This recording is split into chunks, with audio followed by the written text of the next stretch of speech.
Hey everybody, welcome to Sports Central. I'm Mark Jackson, and to my right, Chris Keprios. What an honor to have this young man in the studio once again. And Chris, it's been, what, months since we've seen you sitting in that chair. Well, I hosted with Neil a couple shows ago, but I always say, when you need the ratings up, I always get the call, so I'm here to help. Well, the ratings are going to be high today. And speaking of ratings, we've got a great lineup for you. We're going to be talking about Pigfest, which is, that's a 22nd annual Pigfest.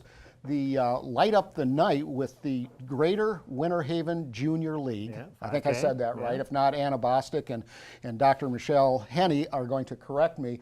And then, of course, a long-standing event. It's like synonymous with sports in Polk County.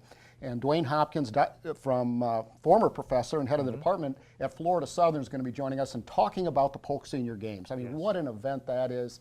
And you take a look at the number of people, second only to the state championships, and the talent level is going to be phenomenal. Speaking of talent, let's talk to Bill Tinsley. And Bill, wow, I think we were talking things being synonymous with other things. I mean, synonymous with parks and recreation and sports in the city of Lakeland, Detroit Tigers. Your resume is pretty impressive. And then Colleen Pizzuti, I said that right, didn't I? Yes, sir. I always want to say Pizzuti. He's been practicing for the last hour.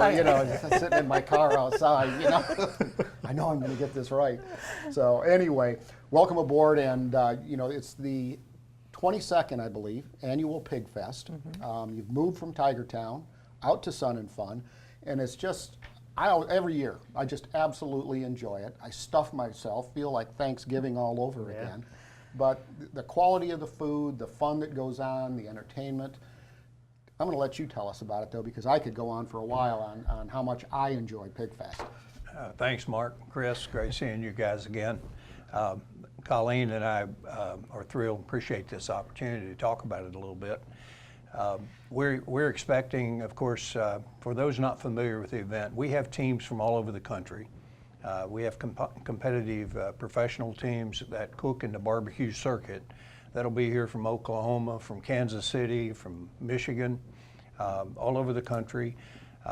And altogether, we'll have almost 150 teams competing in this event. The basis of this event is a contest, but it's turned into Polk County's largest party with anticipating about 40,000 attendees and an awful lot. We're open Friday night on the 26th. Yes. Yep. And from all 5 day to 10. From 5 to 10. And then all day on Saturday, 10 to 5 on Saturday. We expect with the new facility, of course, our event actually outgrew the footprint at Tigertown with the expansion that happened there. But we were hosted last year at Sun and Fun and plan to be there a long time because the venue, the cook teams love it, that we're able to have a little more elbow room to spread this 40,000 people out over the weekend. But great time, had ball, great lineup of entertainment. Colleen, tell them a little bit about the event. I thought you were going to say tell them about the entertainment. I was like, oh, okay. Are you the entertainment, Colleen? No, I'm not. Colleen No, is I'm not. Yeah, I do provide a lot of entertainment, but no, I'm not the entertainment. Grant Pichet and his ukulele come on. No, we do have great. But of course, our website will tell everybody all the information Which on is? there. What is it? Lakeland Pigfest. Lakeland Pigfest. You just type in lakelandpigfest.org and you're there. And the website does have all of the entertainment listed and so forth. What I really want to Colleen do is talk a little bit about volunteers because Colleen all year long works with our volunteers to prepare for this event and to handle this many people. You talk about 40,000 people, that's a lot of volunteers. It takes a ton of volunteers to put this event on nuts and bolts. So. We're really unique. We are a fundraiser, so the money that we raise at Pigfest does go right back to our community. And there are 5 nonprofits that make up our volunteers: Girls Inc., Learning Resource Center, Explorations 5, Alliance for Independence, and I said Explorations. Sorry. Family Fun. I was like, Boys and Girls Club, Girls Inc. I'm sorry. I'm like, it'll come to me if I don't think about it. Learning Resource Center. Yep. AFI. So these nonprofits, though, they are responsible for providing all the volunteers based on their area, and then the percentage of their hours is how then the money is divided at the end. But they do an incredible, incredible job. You know, last year we moved to Sun and Fun, and we really threw a monkey wrench at them, and we said, you know, hey, we're moving here. We really need to be flexible, and they've done incredible things. And even this year too, you know, we're trying to work out kinks, and we think we're going to have a much smoother event, a fantastic event. But they really roll with the punches that we give them. And the great thing, though, is that everything that they do in the community, you know, all of those agencies do phenomenal work. So we're really excited to partner with them and know that the money that we raise does go right back into our community. And you both mentioned a couple times the move to Sun and Fun, and again, the event is at Sun and Fun the 26th and 27th of January. Talk about some of the feedback that you got. Obviously, it was positive from the many thousands of people that came last year about the move. And again, like you said, Bill, you had to move because of the changes at Tiger Town, but it may have been a blessing in disguise because you have this large expanse at Sun and Fun. Absolutely. I will tell you that because you know me, and I always go straight to the negative as well. The negative is that we had a real challenge getting all of this huge crowd off of Pipkin Road and into the venue. Like they do for the fly-in. So we've, exactly. The feedback that we've gotten, we listened to it, and we think we've doctored the program, if you will. We've eliminated a parking fee, so we will not be collecting parking. We've doubled the number of attendants. We've tripled the number of lights in the parking lots and the security and police in an effort to get you to the venue. In lieu of parking, there's a $2 for adult over 12 admission fee that will be collected once you're in the lot and so forth. So we think that transition, the intent of that transition is strictly to smooth out what was our only negative last year. The positive feedback is very obvious in terms of the returning teams. It takes over 200 judges, for example, to do this event. We had over 200 judges within 30 days of our registration opening online. So we know we're the first big event, large event in the state and in the South, and a lot of these teams want to come down and taste some of our sunshine that time of year, and we benefit from like everybody else does in sports in Florida from our weather. And don't forget to mention too, we do have a kids barbecue competition on Saturday. Really? Kids Yes. Cube. Oh, it's incredible. This is local kids that participated? This is kids that, one of my favorite pieces of the event. On Saturday morning, Publix, one of our primary sponsors, furnishes a piece of chicken and a piece of steak. And it's like having NASCAR where everybody has equal cars. We furnish grills as part of their entry fee. We furnish them a grill. Lakeland Fire Department comes and lights their grill. And the children compete and are judged just like the big boy competition, receive full trophies and awards and so forth.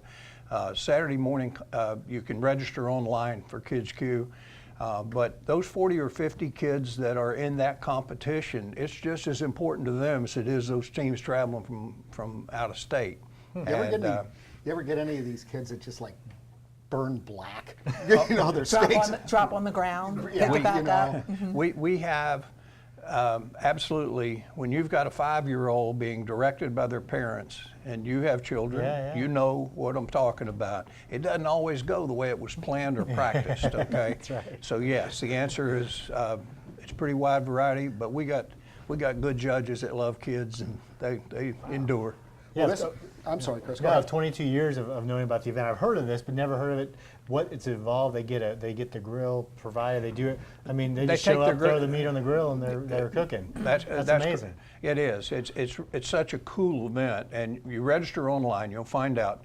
Not only do they get their $35 entry fee to get in the event, they take the grill home. Oh wow! Really? At the end of the What event. kind of grill is it? It's a nice little Weber. Yeah. Oh, a little smoker thing? Tailgate. Yeah. Tailgate style. Man, what's the And- age limit? Can I get in on this? Kids Your Cube? kids can. You need to sign up Hannah and Grant. Yeah. Hannah and Grant can do it. You'll be in Detroit Yeah, that's trying to right, get I all will. the Tourists northerners down now. here, but yeah. we can certainly Absolutely. take care of them. But Well, this is actually the state championships, correct? it is. It is. It was declared. We go all the way back to Childs, okay, when it was declared the state championship because we have three basically planks that the Pigfest board that's in its 22nd year of existence now. We wanted to create a great community event for families, okay? We wanted to promote barbecue, and that's why it's been an easy task for us to have great partners like Publix, Kingsford Charcoal, been with us from year one, these great sponsors that help make this happen. But promoting barbecue, if you look around, barbecue came alive over the last 22 years as a sport and a competition, and an awful lot of good barbecue gets cooked at home because of recipes they learned by walking around. And the third plank is we wanted to give back to the community. And we're going to probably hit the 2 million total mark in terms of funds returned. 100% of everything we make and our time, all of our volunteers, 100% of that goes back directly to the community. Last year we were able to award those volunteers for their various organizations, those nonprofits, $148,000. Wow. It's a lot of pig bucks. That's right? a lot of pig bucks and a lot of logistics to get there. But we're meeting all three goals. Well, the event, for those of you that are wondering or just tuned in, is January 26th and 27th. The location, Sun and Fun Fly-In Campus. And if you haven't been out there in a while, you need to go out and check that out. Certainly with the Central Florida Aviation Academy and everything that they have to offer, this is a great opportunity to take the family. It's a fun time, superb food, wonderful entertainment, some nice volunteers, if you will. And all in all, you know, you just can't go wrong, and it's $2 admission fee. I mean, wow. Free and parking, yep, free parking, and then the currency out there are pig bucks. Yes. So there's not a lot of confusion. You don't have to worry about stuff. You pay one time, you get your pig bucks, or you can pay 10 times if you want, and have at it. And the currency conversion rate is currently 1 to 1, right? Yes. $1 US to pig bucks. Yeah, Okay. we'll have 5 piggy banks there, so Okay. you won't have any trouble finding the bucks. Well, thank you so much, Colleen. Thank you, Jim. Thank And you. Bill, it's always a pleasure to see you, and hey, we'll look forward to seeing you, but not that weekend, because Yeah. Chris and I are going to be in Detroit. Yeah, So, thanks, guys. absolutely. Thank you.